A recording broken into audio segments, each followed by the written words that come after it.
प्रभु यीशु मसीह के एक कहने की बात को रखते हुए लगातार 2 दिन प्रचार करते आया।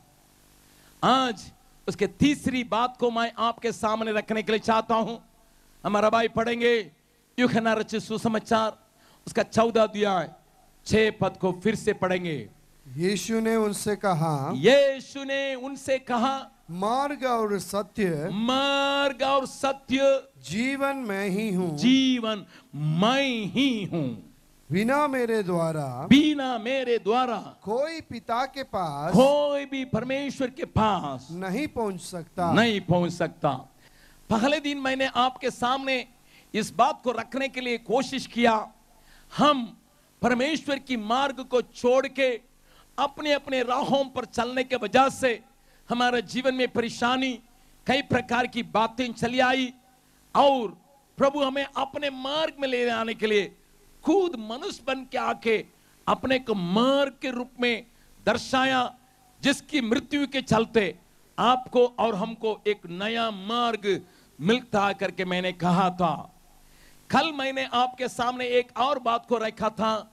प्रभु यीशु अपने बारे में कहे सत्य है, क्योंकि सत्य को जानोगे सत्य तुम्हें स्वतंत्र करेगा करके कल मैंने आपके सामने बातों को रखा।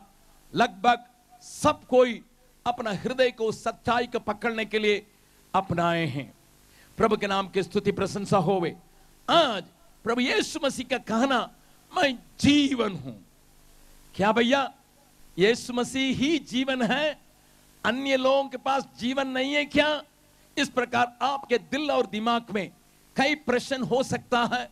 मैं परमेश्वर के वचन से इस बात को आपके सामने रखने के लिए कोशिश करूंगा। बाइबल ये बतलाती है पहला मनुष्य आदम को परमेश्वर ने किस प्रकार बनाया। मेरी बात को थोड़ा ध्यान से सुनिएगा। बाइबल सफाई से बतलाती है। पढ़ेंगे उत्पत्ति उसका पहला अध्याय 26 पद को पढ़ेंगे। फिर परमेश्वर ने कहा, हम मनुष्य को अपने स्वरूप के अनुसार अपनी समानता में बनाएं, और वे समुद्र की मछलियों और आकाश के पक्षियों और घरेलू पशुओं और सारे पृथ्वी पर और सब रेंगने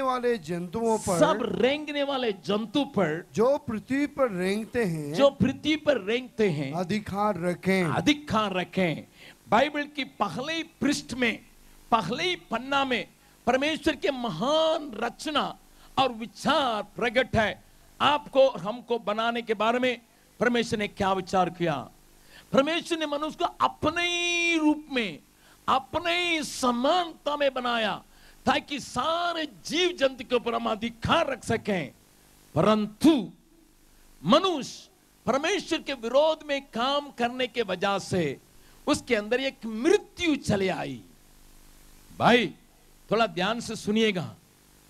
परमेश्वर की बातों पर जब पहला मनुष्य और स्त्री नहीं चले तो उनके अंदर मृत्यु चले आया।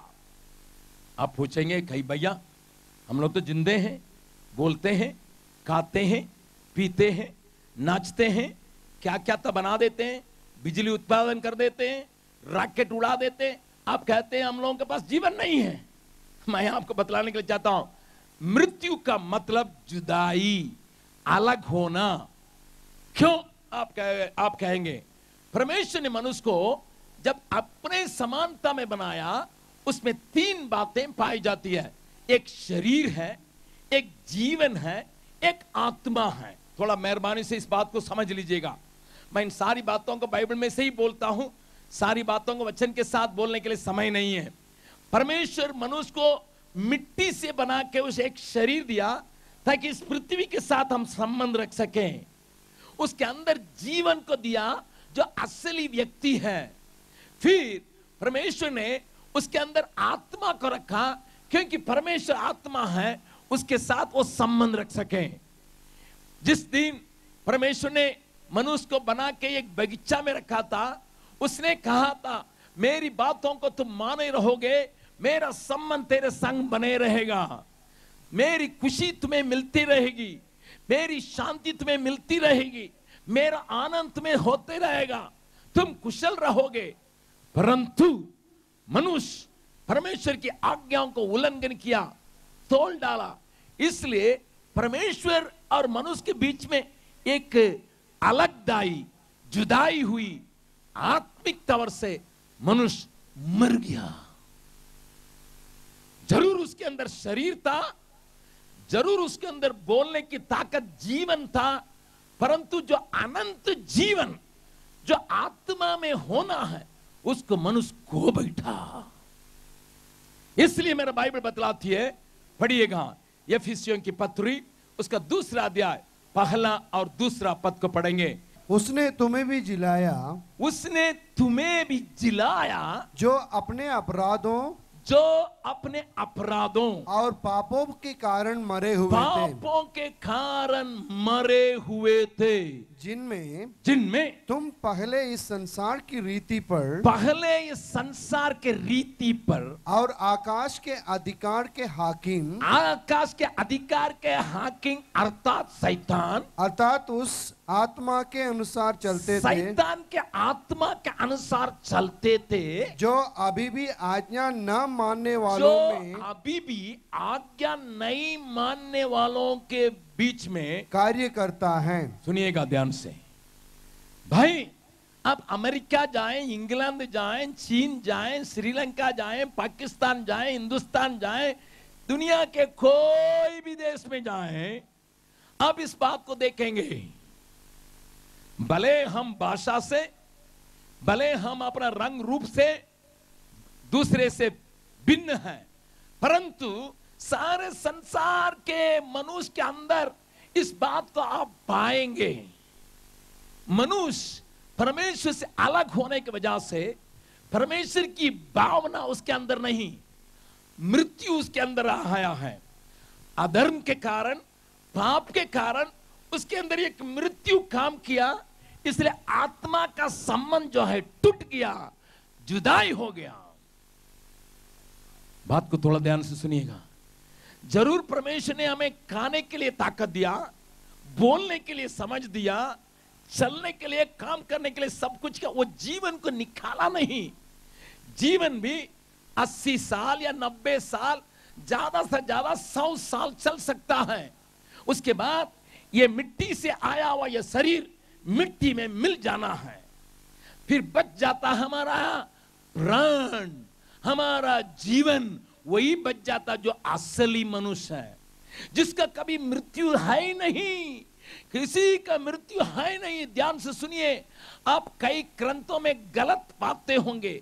हिंदू भाई लोग कहते हैं हम बारंबार जन्म लेते रहेंगे, मरने के बाद बीते जन्म में हम गधे थे, अभी मनुष्य हो गया, फिर अगले जन्म में गधा होंगे या मुर्गा होंगे, पता नहीं। हेलो, लोग कहते हैं 64,000 बार जन्मेंगे, जन्म होते रहेगा। ये आपका विचार है, लेकिन मेरा धर्मशास्त्र बाइबल ऐसा कभी बतलाती नहीं है। पढ़िएगा इब्रानियों की पत्री 9 अध्याय का 27 पद को, ध्यान से सुनिए परमेश्वर के विचार को। मनुष्य बहुत कुछ विचार कर सकता है, अभी मैं चूटी बना हूं, मैं घास बनूंगा, मैं गाय बनूंगा करके मनुष्य सोच सकता है, लेकिन परमेश्वर क्या कहता, पढ़िएगा। और जैसे मनुष्यों के लिए एक बार मरना और उसके बाद न्याय का होना नियुक्त है। आप अपने अंदर अगले बार मैं घास बनूंगा, अगले बार मैं सांप बनूंगा, अगले बार मैं शेर बनूंगा करके आप सोच सकते हैं, लेकिन मेरा परमेश्वर का वचन में लिखा है एक ही बार मरना, फिर परमेश्वर के न्याय के सामने खड़ा होना नियुक्त किया गया। चाहे राजा क्यों न हो, मंत्री क्यों न हो, चाहे साधारण रिक्शा वाला क्यों न हो। गलत बात में मत पड़िएगा। बुद्धिस्ट लोगों से मेरी मुलाकात होती है, बड़े बड़े मंकों से मुलाकात होती है, वे लोग कहते हैं हमको पता नहीं है क्या होंगे, इसलिए इस संसार में हम ऐसे रहेंगे। जैन लोग एकदम साफ करके चलते हैं, कहते हैं गलती से हम चूटी को मार देंगे तो फिर अगले बार में हम चूटी बन जाएंगे। हेलो, बाइबल ऐसा नहीं बतलाती है, परमेश्वर का विचार ऐसा नहीं है। और मैं आपको बतलाने को चाहता हूं, एक मृत्यु हो चुका हमारे पाप के चलते, एक मृत्यु परमेश्वर से जुदाई हो चुका हमारे अधर्म के चलते। इसी कारण हमारा शरीर, हमारे अंदर का प्राण, इन दोनों को चलाता है शैतान, जो अंधकार का हाकिम है। जो अंधकार का हाकिम वो हमारा जीवन को चलाने के लिए कोशिश करता है, क्योंकि हम परमेश्वर की आज्ञाओं को तोड़ डाले हैं। ध्यान से सुनिएगा, इसलिए बाइबल, मेरा बाइबल बतलाती है, पढ़िएगा यूहन्ना रचित सुसमाचार 10 अध्याय का 10वां पद में यूं लिखा है, चोर किसी और काम के लिए नहीं। प्रभु यीशु मसीह यहां कह रहा है, शैतान को यहां एक नाम दे रहा है, चोर। चोर और किसी काम के लिए नहीं आता, परंतु केवल चोरी करने, परंतु केवल चोरी करने और घात करने और नष्ट करने को आता है। नष्ट करने को आता है। मैं इसलिए आया, यीशु कहता, मैं इसलिए आया कि वे जीवन पाएं, कि वे जीवन पाएं और बहुतायत से पाएं। बहुतायत से पाएं। ताली बजा के परमेश्वर का धन्यवाद करें। यहां दो विचार हैं। एक है शैतान आपके जीवन से शांति को, आनंद को, पैसा को, तंदुरुस्ती को, आपके जीवन में सारी खूबियों को चोरी करने, हत्या करने, घात करने, नष्ट करने के लिए आता है। एक तरफ मेरा यीशु कहता है, मैं इसलिए आया वे जीवन पाए, बहुतायत जीवन पाए। अभी चुनने की बात आपके हाथ में दिया गया है, आपके हाथ में दिया गया है। इसके विचार को आप समझे, आप किसके साथ जीना चाहते हैं, बस किसके साथ जीवन बिताने के लिए चाहते हैं, जीवन देने वाला यीशु के साथ या जीवन को लूट के बर्बाद करने वाला शैतान के साथ। दो बात केवल रखा गया है, अन्य बात मनुष्य का बनाया हुआ धर्म है। बातों को थोड़ा ध्यान से सुनिएगा। इसलिए मनुष्य जीवन को खो बैठा, क्योंकि परमेश्वर की बातों को उल्लंघन किया, परमेश्वर की बातों से अलग किया, परमेश्वर की बातों को तोड़ डाला। इसलिए मनुष्य के अंदर एक प्रकार का प्यास बने रहता है। वो क्या प्यास है? हमको अनंत जीवन चाहिए। शायद हिंदू लोग कहते होंगे मुक्ति चाहिए, और मुसलमान भाई कहते हैं हमको जन्नत में जाना है। जहन्नम में नहीं जाना है, जन्नत में जाना है। कुछ भी बोलिए आप बोले, लेकिन मनुष्य के अंदर एक तड़प है, मुझे जीवन चाहिए, बहुतायत का जीवन चाहिए, मुझे अनंत जीवन चाहिए जिस जीवन का अंत नहीं है। इसलिए मनुष्य के अंदर एक प्यास, एक भूख है। मैं एक व्यक्ति को आपके सामने रखने के लिए चाहता हूं, वो व्यक्ति के बारे में थोड़ा बहुत मैं बतलाऊंगा, शायद आपका हालत भी वही हो सकता है। पढ़िएगा मत्ती रचित सुसमाचार उसका 19वां अध्याय 16वां पद को पढ़िएगा। एक मनुष्य यीशु के पास आया, एक मनुष्य यीशु के पास आया और उससे कहा, हे गुरु, मैं कौन सा भला काम करूं, मैं कौन सा भला काम करूं कि अनंत जीवन पाऊं। अनंत जीवन पाऊं। सुनिए एक मिनट, उसके बारे में बाइबल क्या बतलाती है, वो कैसा मनुष्य था। बाइबल बतलाती है एक मनुष्य आया, वो कैसा मनुष्य था उसी अध्याय में देखिएगा, पढ़िएगा 22वां पद। परंतु वह जवान था। सुनिए ये भैया, पहले लिखा गया एक मनुष्य आया, लेकिन यहां फिर उसके बारे में अच्छा तस्वीर दिया, जवान, एकदम बिल्कुल तंदुरुस्ती के साथ रहने वाला, बिल्कुल नया जीवन के लिए स्वप्न देखने वाला, एक पूरा जीवन उसके सामने एक जवान। परंतु वह जवान यह बात सुनकर उदास होकर चला गया। उदास होकर चला गया क्योंकि वह बहुत धनी था। बहुत धनी, अरे बाप रे बाप, बाप ने उसके लिए बहुत बहुत कमा के रखा, बहुत बड़ा धनवान। भाई धन रखने से आपका अनंत जीवन नहीं मिल सकता। लोग सोचते हैं अरे 4 तो जेसीबी रहेगा और 10 तो ट्रक रहेगा, इधर टिक्का चलेगा उधर टिक्का चलेगा और यहाँ इतना पैसा आएगा, रोज लाख रुपया का कमाई होगा, हमको अनंत जीवन मिल जाएगा करके सोचेगा, बेवकूफ है। तुम्हारे बारे में बाइबल बतलाते हैं बेवकूफ। सुनिए, यहां पर आएंगे लेकिन उसके पहले एक वचन को देखेंगे। एक व्यक्ति के बारे में प्रभु यीशु क्या कहता, पढ़िएगा लूका रचित सुसमाचार उसका 12वां अध्याय 16 पद से लेकर पढ़िएगा। उसने उनसे एक दृष्टांत कहा। लोगों से बातचीत करते यीशु ने एक बात को कहा, किसी धनवान की भूमि में बड़ी उपज हुई। किसी धनवान के भूमि में बहुत उपज हुई। तब वह अपने मन में विचार करने लगा। उसने अपने मन में विचार करने लगा, मैं क्या करूं, मैं क्या करूं, क्योंकि मेरे यहाँ जगह नहीं है, रखने के लिए जगह नहीं है, इतना दान हुआ है, जहां अपनी उपज इत्यादि रखूं। मैं अपना सारे खेत की संपत्ति को बटोर के रखने के लिए मेरे पास अभी जो जगह है बहुत कम है। धनवान था, उसके पास बहुत गोदाम था, बीड़ी पत्ता ये पत्ता वो पत्ता रखने के लिए है। उसने सोचा अभी तो बहुत दान हो गया, अच्छा बारिश हुई और अच्छा मेहनत किए और पूरा दान और बहुत हो गया, मैं क्या करूंगा, पढ़िएगा। और उसने कहा मैं ये करूंगा, मैं अपनी बकारियां, अपने सामान रखने का गोदाम को तोड़ के उनसे बड़ी बनाऊंगा, उससे बड़ा बनाऊंगा और वहां अपना सब अन्न और संपत्ति रखूंगा, अन्न और संपत्ति को रखूंगा, और अपने प्राण से कहूंगा प्राण, हे प्राण, तेरे पास बहुत वर्ष के लिए बहुत संपत्ति रखी है, बहुत दिन के लिए बहुत साल के लिए संपत्ति रखी गई है, चैन कर काफी सुख से रह। परंतु सुनिए एक मिनट, आज दुनिया क्या सोचता है, ज्यादा पैसा रहेगा, बहुत धन दौलत रहेगा तो हमको खुशी ये है, खाओ पियो मौज करो। ये व्यक्ति भी ऐसे ही सोचा था, ये धनी व्यक्ति रईस आदमी यही सोच रहा था। परंतु परमेश्वर ने उनसे कहा, परमेश्वर जिसने उसको बनाया, जिसने फसल दिया, जिसने उसको आशीष दी, उससे कहा, हे मूर्ख। क्या नाम दे रहा है, हे मूर्ख, क्या नाम दे रहा, क्यों? इसी रात तेरा प्राण तुझसे ले लिया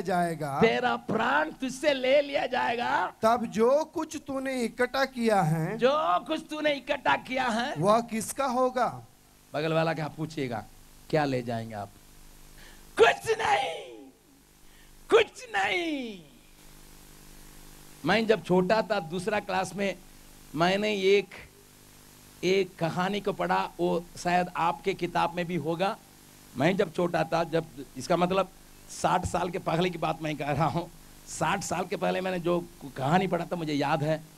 एक आदमी दुआ कर रहा था, हे प्रभु मेरे ऊपर दया करना, मेरे लिए जो कुछ हम मांगते हैं देना। तो बहुत दिन से दुआ कर रहा था। परमेश्वर ने सोचा ठीक है भाई, इसकी बात को सुनेंगे। एक फरिश्ता को भेज दिया, एक स्वर्गदूत को भेज दिया, और स्वर्गदूत आके पूछा, साहब आप बहुत दुआ करते हैं, परमेश्वर ने मुझे भेजा, क्या करना है? उसने कहा, मेरा एक ही इरादा है, जो चीज को छुए वो सोना होना, बस सोना हो जाना है।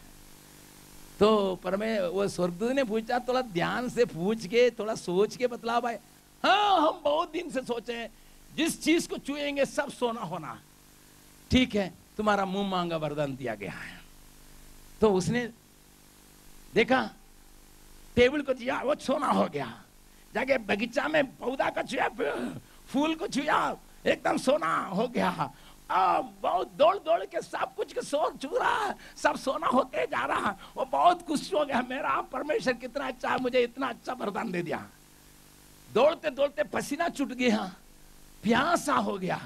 और बेटी, उसकी एक ही बेटी थी, बेटी पानी लाओ बेटा। हाँ, वो बेटी उसके जाके लोटा में पानी के लाके दी, लोटा को छुआ, लोटा सोना हो गया। पानी उसके हाथ में से लेके पीने लगा। पानी भी सोना हो गया। छूते ही पानी भी सोना जब हो गया, चिल्लाने लगा, रहे मुझे पानी चाहिए, सोना नहीं चाहिए। उसकी बेटी कहने लगी, पापा क्या हो गया? उसको छूते ही बेटी भी सोना हो गई। अभी बोलिए कितने लोगों का छूने वाले सब चीज सोना होना? हाथ उठाइए। सब लोग एकदम बहुत होशियार हैं। बालमती लोगों का बुद्धि ज्यादा। भैया सोचता है सोना रहेगा मेरा जी में, कुछ दुखे नहीं रहेगा, जीवन भरपूर रहेगा, खाओ पियो। परमेश्वर कहता है, हे मूर्ख, हे मूर्ख। अंग्रेजी में लिखा है इडियट। आप लोगों को तुरंत फिल्म का याद आएगा, 3 इडियट का।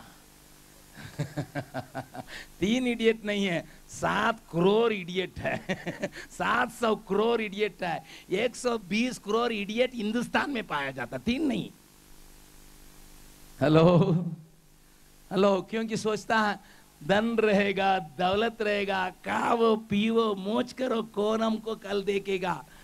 बाप रे बाप, ये जवान बहुत धन रखा था, बहुत धनी था, बहुत बड़ा रईस था, जवान भी था, कमाने का अभी भी ताकत है, लेकिन वो उसके अंदर एक प्यास है। हे प्रभु, हे गुरुवर, हे मालिक, मुझे अनंत जीवन पाने के लिए क्या करना है? क्योंकि धन किसी आदमी को अनंत जीवन नहीं दे सकता है। ध्यान से सुनिएगा, उसके बारे में एक और वचन में लिखा है, लूका सुसमाचार 18 अध्याय 18 पद। किसी सरदार ने उससे पूछा, किसी सरदार ने आके उससे पूछा, हे उत्तम गुरु, हे उत्तम गुरु, अनंत जीवन का अधिकारी होने के लिए। ये नेता है, सरदार जो लिखा है, मेरा तमिल बाइबल में लिखा है नेता है। सोचता है अभी हम गांव का नेता बनेंगे, फिर मुखिया बनेंगे, फिर सरपंच बनेंगे, फिर वार्ड कमिश्नर से ऊपर चढ़ के फिर एमएलए बनेंगे, एमपी बनेंगे, प्रधानमंत्री बनेंगे। अरे नेताजी थोड़ा सोच लो, ये नेता थोड़ा सोच लो, तुम नेतागिरी करने से भी तुम्हारा अनंत जीवन का कोई गारंटी नहीं है। भले नेता हो सकता है, सब जगह में तुमको माला पहनाएगा, सब जगह में तुमको पैसा देगा, आदत देगा, लेकिन अनंत जीवन तुम्हारे लिए नहीं रखी गई है। चाहे जवान हो, चाहे पैसा वाला हो, चाहे नेता हो, आपके अंदर एक तड़प है, अनंत जीवन क्या मिलेगा? भाई बहन, मेरे बुजुर्ग भाई, पैसा आपको अनंत जीवन नहीं दे सकता है। आपका राजनीतिक बातें नहीं दे सकती हैं। आपकी जवानी, आपके ताकत, शरीर का ताकत आपको अनंत जीवन नहीं दे सकता। एक और खूबी को भी इस जवान में दिखाएंगे, पढ़िएगा लूका सुसमाचार 18 अध्याय में, आगे पढ़िएगा 20 पद से पढ़िएगा। तू आज्ञाओं को तो जानता है। यीशु ने उसको उत्तर दिया, तो आज्ञाओं को जानता है। विचार ना करना, विचार ना करना, हत्या ना करना, हत्या ना करना, और चोरी ना करना, चोरी न करना, झूठी गवाही ना देना, झूठी गवाही नहीं देना, अपने पिता और अपनी माता का आदर करना, अपने पिता और माता का आदर करना। उसने कहा, सुनिए, यीशु ने कहा चोरी नहीं करना, दूसरे की संपत्ति के ऊपर आंख नहीं लगाना, माता पिता का आज्ञा माना, इन सारी बातों को जानता है। उसने क्या कहा? मैं तो इन सब बातों को लड़कपन से ही मानते आया हूं। भाई कई लोग एक कहते होंगे इस भीड़ में, हम किसी का चोरी नहीं करते हैं, किसी को गाली नहीं देते हैं, किसी के साथ गंदे व्यवहार नहीं करते हैं, किसी के बातों को मैं टुकराता नहीं, भाई बहुत अच्छा आदमी हूं, अच्छा लड़का हूं, भाई बहुत धर्म करता हूं करके कहते होंगे। लेकिन ये सुन के यीशु ने कहा, तुझ में एक बात की गटी है, अपना सब कुछ बेचकर कंगालों को बांट दे और मेरे पीछे हो लो और तुझे स्वर्ग में बड़ा धन मिलेगा। अरे भैया, उसको मन धन के साथ सटा हुआ था, इसलिए वो दुखी हो के वहां से चला गया। भाई बहन, क्या अनंत जीवन पाने के लिए आपके जीवन में कोई भी रुकावट है, कोई भी रोक टोक है? परमेश्वर तुमसे बातचीत करता है। इस जवान दुखित होके लौटाओ। प्यास तो सही था, प्रश्न भी सही था, परंतु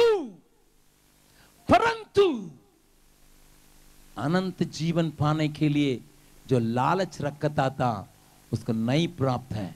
मेरा धर्मशास्त्र बाइबल बतलाती है, मरकुस रचित सुसमाचार उसका 8 अध्याय 36 पद को पढ़िएगा। यदि मनुष्य सारे जगत को प्राप्त करे और अपने प्राण की हानि उठाए तो उससे क्या लाभ होगा? क्या लाभ होगा? सुनिए, मनुष्य सारे संसार को प्राप्त कर ले, अपने प्राण की हानि उठाए, क्या लाभ होगा? आपके अंदर एक विचार अभी आया होगा, मेरे हालत भी वही है। मैं इधर दौड़ता हूं, उधर दौड़ता हूं, उधर दौड़ता हूं, उधर दौड़ता हूं, उसको प्राप्त करने के लिए, इस प्राप्त करने के लिए, लेकिन मैं अपना जीवन में ना तो शांति पाता हूं, ना तो कोई उम्मीद है मुझे अनंत जीवन मिलेगा करके। प्रभु आपसे बातचीत करता है, से बातचीत करता है, प्रभु आपसे बातचीत करता है। लेकिन आपके लिए एक शुभ संदेश है, आपके लिए एक शुभ संदेश है, आपके लिए एक शुभ संदेश है। थोड़ा ध्यान पूर्वक सुनिएगा, पढ़िएगा। मेरा धर्मशास्त्र बाइबल क्या बतलाती है? यूहन्ना रचित सुसमाचार उसका 3 अध्याय का 16वां पद को पढ़िएगा। क्योंकि परमेश्वर ने जगत से ऐसा प्रेम रखा, आपसे मुझसे है, जब हम पापी थे, जब हम उसको द्रोही थे, जब उसकी बातों को तोड़ने वाले थे, जब उसके विरोध में चलने वाले थे, जब उसकी बातों पर कान नहीं लगाने वाले थे, जब उसके विरोध में बोलने वाले थे, इसके बावजूद भी उसने हमसे प्रेम किया कि उसने अपना एकलौता पुत्र दे दिया, उसने अपना एकलौता पुत्र दे दिया, ताकि जो कोई उस पर विश्वास करे, जो कोई यीशु मसीह पर विश्वास करे वह नष्ट न हो, परंतु अनंत जीवन पाए। अनंत जीवन पाए। ताली बजा के परमेश्वर का धन्यवाद करें। बगल वाला का हाथ पकड़ के बोलिए, आपके लिए उम्मीद है, आपके लिए उम्मीद है, आपके लिए आशा है, आपका अनंत जीवन मिल सकता है। हालेलुया। आप गरीब हो सकते हैं, आपके पास कुछ भी नहीं हो सकता है, आप अनपढ़ हो सकते हैं, आपको पढ़ने लिखने आता नहीं होगा, आपके पास खाने के लिए कोई व्यवस्था नहीं है, आपके पास बहुत बड़ा मकान नहीं है, कोई बात नहीं। आप एक काम कर सकते हैं, प्रभु यीशु मसीह पर विश्वास करने के द्वारा आपको अनंत जीवन, जिस जीवन का अंत नहीं है, वो आपको मिल सकता है। भैया आप पूछेंगे, हम लोग अन्य धर्म मानने वाले क्या यीशु मसीह के ऊपर विश्वास करना होगा? मैं नहीं कहता हूं, परमेश्वर कहता है। मैं नहीं कहता हूं, परमेश्वर कहता। आप पूछेंगे क्यों उसके ऊपर विश्वास करना? क्यों? क्या यीशु की नाम ही केवल है? हाँ, क्यों भैया, क्यों? मेरा धर्मशास्त्र बाइबल बतलाती है, पढ़िएगा, यशायाह नबी की किताब उसका 53 अध्याय का 3 पद से लेकर वो तुच्छ जाना गया था और मनुष्यों का त्यागा हुआ था, मनुष्य का त्यागा हुआ था, वह दुखी पुरुष था, रोग से उसकी जान पहचान थी। क्या भैया, एक मिनट, ऐसे व्यक्ति पर मुझको विश्वास करना है? वो दुखी पुरुष था और लोग बीमारी से जानकारी रखा था, वो कुचला गया था, लोग उसको तुच्छ समझे, ऐसे यीशु के ऊपर विश्वास करना। पढ़िएगा, और लोग उससे मुंह फेर लेते थे, वह तुच्छ जाना गया और हमने उसका मूल्य न जाना, परंतु हमने उसका मूल्य जाना नहीं। निश्चय उसने हमारे रोगों को सह लिया। भाई बहन जवान सुनिएगा, यीशु ने मेरे रोगों को सह लिया, हमारे ही दुखों को उठा लिया, तो भी हमने उससे परमेश्वर का मारा कूटा, उसको परमेश्वर का मारा कूटा और दुर्दशा में पड़ा हुआ समझा। परंतु वह हमारे ही अपराधों के कारण घायल किया गया, वह हमारे अधर्म के कामों के कारण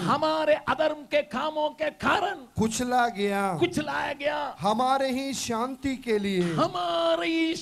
के लिए यीशु पर ताड़ना पड़ी, यीशु मसीह के ऊपर ताड़ना पड़ी कि यीशु के खोड़े खाने से हम लोग चंगे हो जाएं। ताली बजा के परमेश्वर का धन्यवाद करें। जिस यीशु के बारे में मैं कह रहा हूं वो आपके जगह पर दुख उठाया, आपके पापों को उठाया, आपके रोगों को उठाया, अपने ऊपर सह लिया। मुसलमान भाई लोग कहते हैं यीशु मरा नहीं है, लेकिन वे नहीं जानते हैं यीशु का मृत्यु जरूरी था। लोग कहते हैं, मुसलमान भाइयों से बैठ के बातचीत करिएगा, वो कहेंगे यीशु मसीह मरा नहीं है। एक ही नबी कुरान शरीफ में, एक ही नबी जिसकी मृत्यु नहीं हुई है, वो ये ईसाई इस्लाम करके वे कहेंगे, लेकिन वे इस बात को देख नहीं पाते हैं, उनके आंखों में पर्दा लगा है। यीशु मरना जरूरी है तुम्हारे लिए जीवन देने के लिए, सारे मानव जाति का जीवन देने के लिए। जिस जीवन को मनुष्य जाति खो बैठा था उसको देने के लिए यीशु को मरना जरूरी था। अगर यीशु नहीं मरता मैं यहां खड़ा नहीं होता। अगर यीशु मसीह तीसरा दिन जी नहीं उठता, मेरे लिए पवित्र जीवन के लिए कोई रास्ता नहीं, मैं इतना चिल्ला के नहीं बोलता। यीशु मरा, यीशु क्रूस पर मरा, परंतु तीसरा दिन जी उठा। इसलिए यीशु कहता है, पढ़िएगा प्रकाशित वाक्य पहला अध्याय का 18 पद, मैं मर गया था। यीशु खुद कहता मैं मर गया था, और अब देख मैं युगानुयुग जीवता हूँ, और मृत्यु और अधोलोक की कुंजियां मेरे ही पास है। भाई आपको कोई कह दे यीशु मसीह मरा नहीं है, आप उस बात पर मन मत लगाइए, क्योंकि वो आपके विरोध की बात है। यीशु करता है। जब यीशु हमारे अंदर चले आता है, मेरे आत्मा में, मेरे जीवन में, मेरे प्राण में एक नई ताकत हो जाती है। मैं अनंत जीवन का बागी हो जाता हूं। अन्य लोग कैसा है, मेरा धर्मशास्त्र बाइबल बतलाती है, मरकुस रचित सुसमाचार 9 अध्याय पढ़िएगा, 43 पद से लेकर पढ़िएगा, 43 और 44 पद को पढ़िएगा। यदि तेरा हाथ तुझे ठोकर खिलाए तो उसे काट डाल। टुंडा होकर जीवन में प्रवेश करना तेरे लिए, अपंग होके जीवन में प्रवेश करना तेरे लिए इससे भला है कि 2 हाथ रहते हुए नरक के आग में डाले जाएं, जो कभी बुझने की नहीं, आगे भी जहां उनका कीड़ा नहीं मरता और आग नहीं बुझती। नरक का क्या हाल है? आग बुझता नहीं है, कीड़ा मरता नहीं है। उस जगह में आपका जीवन अगर अधर्म के साथ, पाप के साथ आप मरेंगे, वहीं जाएंगे। बाल मात के जवान भाई बहन, हाथ जोड़ के आपसे प्यार करने के चलते मैं कहता हूं, चाहे आप कोई भी धर्म मानने वाले क्यों न हो, आपको नरक में जाना नहीं है, क्योंकि नरक आपके लिए बनाए नहीं गया है। बाइबल बतलाती है नरक को शैतान के लिए, शैतान के साथ गिरी दूतों के लिए परमेश्वर ने बनाया। आप शैतान के वश में होके पाप के जिंदगी बिता के उस नरक में धकेले जाने के लिए सोचिए मत, जहां आग बुझता नहीं है, कीड़ा मरता नहीं है। मेरे साथ मूर्ति नाम करके एक जन काम करते थे। एक हिंदू परिवार से आते थे, एकदम गुंडादारी काम करते थे मद्रास में। सोडा बाटल को फेंक के दूसरे सोडा बाटल को मार कर दूसरों को घायल करने में माहिर थे। लेकिन उसको एक दिन टीबी पकड़ा, ऐसा भयानक टीबी पकड़ा, मोटा तगड़ा आदमी दुबला पतला हुआ। चेन्नई में तांबरम नाम करके एक सैनिटोरियम है, वहां उसको भर्ती किया गया। डॉक्टर ने यहां से 3 फसली को काट दिया, उसको इलाज हो रहा था। उस अस्पताल में एक नर्स थी, उसने कहा, मूर्ति भैया यीशु मसीह के पास ग्रहण आओ, तुम्हारे पाप से तुमको छुटकारा देगा, तुमको चंगा करेगा। वो गुंडा था पहले, इसलिए कहा कौन यीशु मसीह, वो टट्टा करता था। लेकिन वो बहन बहुत प्यार से यीशु का प्यार का बतलाती थी। इसको डॉक्टर ने कह दिया दूसरे तरफ भी 3 फसली काटना है। डर के मारे उसने यीशु को ग्रहण किया, यीशु ने उसको चंगा किया, अस्पताल से बाहर आया। जब बाहर आया मेरे साथ बिहार आया। मुझको पप्पा कहता था, मेरी पत्नी को मम्मी कहता था। हमसे ज्यादा उम्रदार नहीं, कम उम्र का था, लेकिन मुझे पप्पा कहता था। एक दिन हमारे साथ, वो तो जरूर कमजोर था, बीमार नहीं था, कमजोर था। मेरी पत्नी इसलिए उसके लिए कुछ दूध और अंडा का प्रबंध करती थी ताकि थोड़ा तगड़ा हो जाए। लेकिन वो पहले पूछता था पापा का दिए हैं। मेरी पत्नी बोलती थी पापा तो इतना खाते नहीं है, थोड़ा बहुत खाने वाला है, तुम खाओ। गुस्सा के मारे घर छोड़ के भागता था। इसलिए दोनों के बीच में रगड़ा रगड़ी होते रहा। एक दिन मैं रात को घर लौटा, मैं पत्नी के पास जाके पूछा मुझे भूख लग रही है, खाना दो। वो खाना लगी, मूर्ति भी वो खाया नहीं है, उसको भी लेके आइए। मैं जब उसका कमरा में गया, वो वहां घुटना पर था, मैंने सोचा वो प्रार्थना कर रहा, मैं जाके खा लिया। आधा घंटा के बाद मैंने उसको छुआ, वो लटक के गिर गया। मेरा हाथ को धर के चिल्लाते खाने लगा, पापा बचाइए बचाइए बचाइए। उसकी आंखें नहीं खुल जा रही थी, दांत लगाता बचाइए बचाइए करके चल रहा था। मुझे पता नहीं चला, मैं प्रार्थना करते रहा। मैं आपको बतलाने के लिए चाहता हूं, 3 दिन तक हम लोगों को संघर्ष करना पड़ा। आप अगर विश्वास नहीं करेंगे चलिएगा मेरे साथ, मैं अन्य लोगों से कहवा दूंगा इस बात को। उस समय मतलब भाबुआ नाम करके कैमूर जिला में थे, हमारे घर में वो था। और मैंने पूछा मूर्ति क्या हो। 3 दिन के बाद उसकी आंखें खुली, दांत खुला और बोलने लगा। डर चला गया। मैंने पूछा क्या हुआ। पापा मैं गुस्सा के मारे मैं प्रार्थना कर रहा था, क्योंकि वो अनाथ था, उसका माँ बाप दोनों मर गए थे। उसने कहा माँ बाप क्यों मुझे छोड़ के चले गए, यहाँ लोग डांटते हैं मुझे, खाना नहीं खाने से डांटते हैं। तो 2 भूत चले आया, उसको पकड़ के ले गया। मैं कहानी बतला नहीं रहा हूं, जो बातें हुई हैं। उसका प्राण को ले गया और लेके नरक के ओर जा रहा था। नरक में से आवाज को सुना, मत आओ मत आओ, हम लोग तो जल रहे, मर भी नहीं रहे, मलाओ। उसी समय मैं पास किया था, इसने मेरे से हाथ धर के बचाओ बचाओ करके चिल्लाया।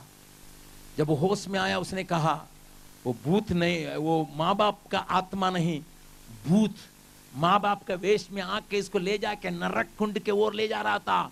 मैंने पूछा नरक का जरा सा तुम्हें दर्शन मिला। हाँ पापा, हाँ, लोग जल रहा, लोग तड़प रहे, मर नहीं रहे, कीड़ा है। भाई बहन, मैं तुम्हें डराने के लिए इस बात को कहीं कह रहा हूं। आपको डरा के मुझे कुछ लाभ नहीं है। मैं इस क्षेत्र में, जैसा मैंने पहले दिन में कहा, मैं ये इलेक्शन लड़ने के लिए नहीं आया हूं। हम आपसे प्यार करते हैं।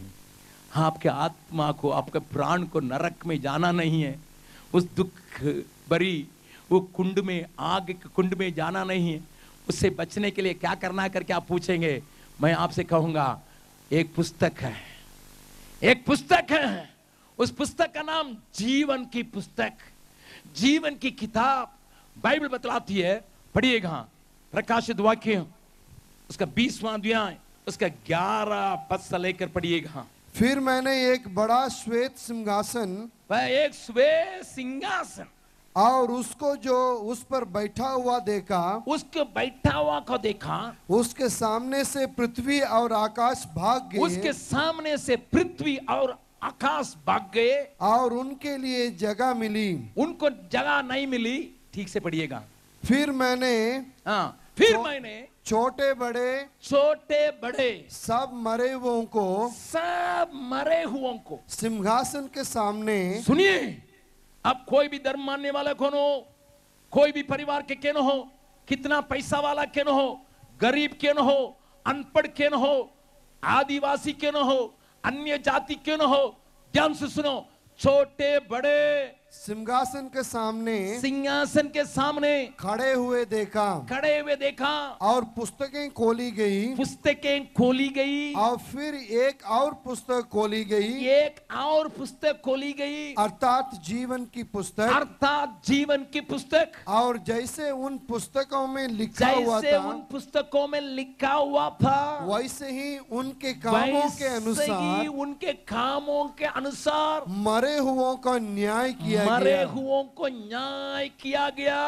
समुद्र ने उन मरे हुओं को जो उसमें थे दे दिया और मृत्यु और अधोलोक ने उन मरे हुओं को जो उनमें थे दे दिया और उनमें से हरेक के कामों के अनुसार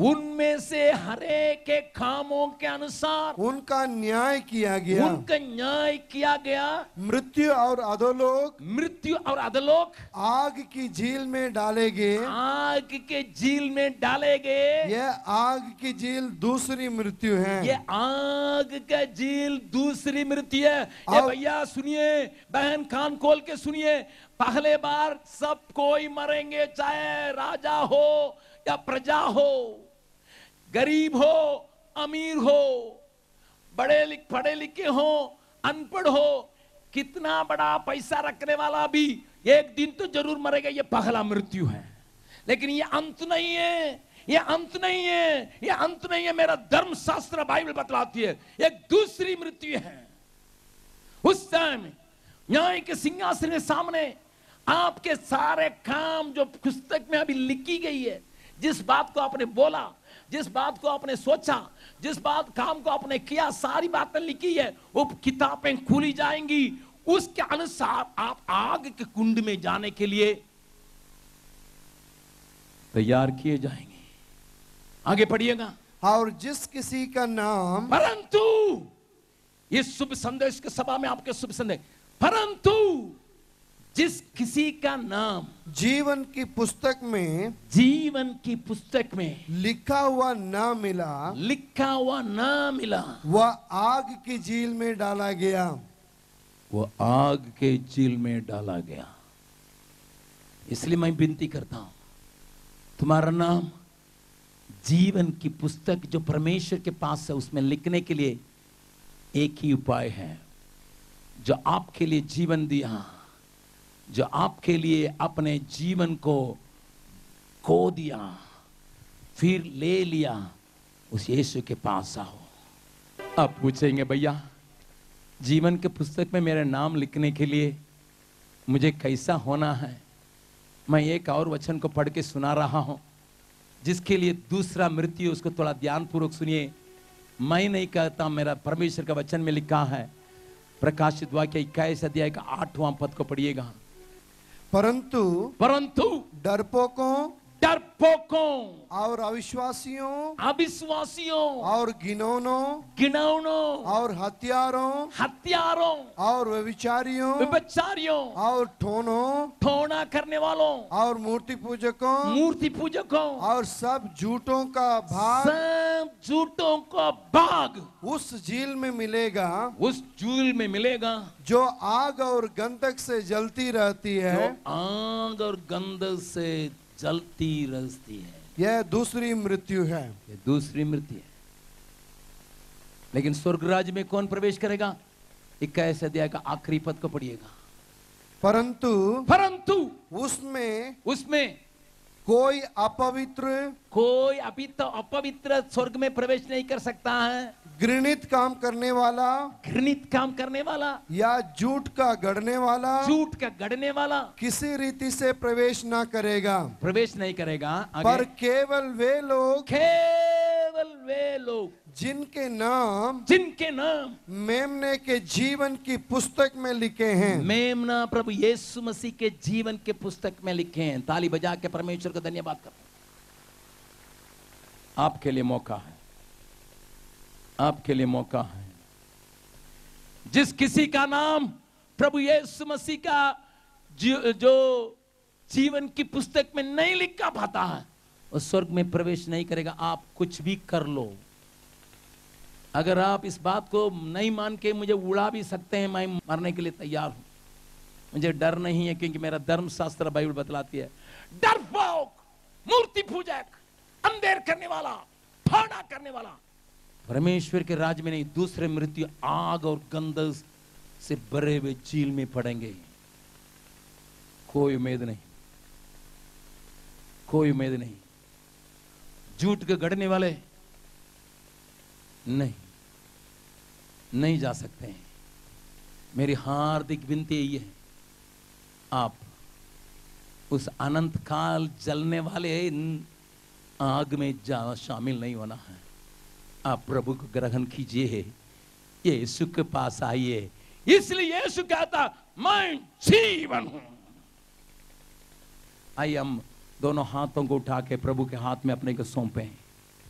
प्रभु से कहिएगा, हे प्रभु मेरे पापों को क्षमा करके मुझे जीवन की पुस्तक में मेरे नाम को लिख लीजिए।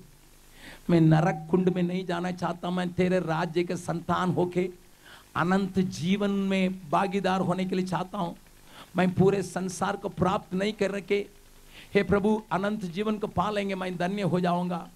मेरे हाथ में हे प्रभु एक निश्चयता कर दीजिए, हे प्रभु मुझे सहायता कीजिए करके आप अपने मुंह खोल के प्रार्थना कीजिए। मेरे नाम को लिखिए प्रभु, अपने जीवन की पुस्तक में लिखिए। आप मुंह खोल के बोलिए, प्रभु से बोलिए, प्रभु आपकी प्रार्थना सुनने के लिए तैयार है। मैं आपके लिए प्रार्थना करने के पगले, मेरा भाई लो आपके लिए प्रार्थना करने के पगले।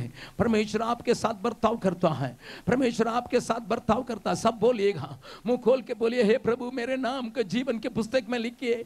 मैं किसी भी बात के चलते तेरे ऊपर विश्वास करने के द्वारा केवल जो मिलता हो अनंत जीवन, जो यीशु मसीह के ऊपर विश्वास करने के द्वारा जो अनंत जीवन मिलता है, उसमें मैं भागीदार होने के लिए चाहता हूं। पवित्र आत्मा यहां पर मंडला रहा है, परमेश्वर का आत्मा यहां तुम्हें छू रहा है, तुम्हें पवित्र कर रहा है, तुम्हारे विचारों को पवित्र कर रहा है, तेरे कार्यों को पवित्र कर रहा है, तेरे दिल को छू रहा है, तेरे दिमाग को छू रहा है, तेरे शरीर को छू रहा है, तेरे गंदे विचारों को हटा रहा है। यीशु के नाम से सारे लोगों का श्राप चलते बने, सारे परिवार के अंदर पकड़ने वाले सारे बंधन टूटने पाए यीशु के नाम से।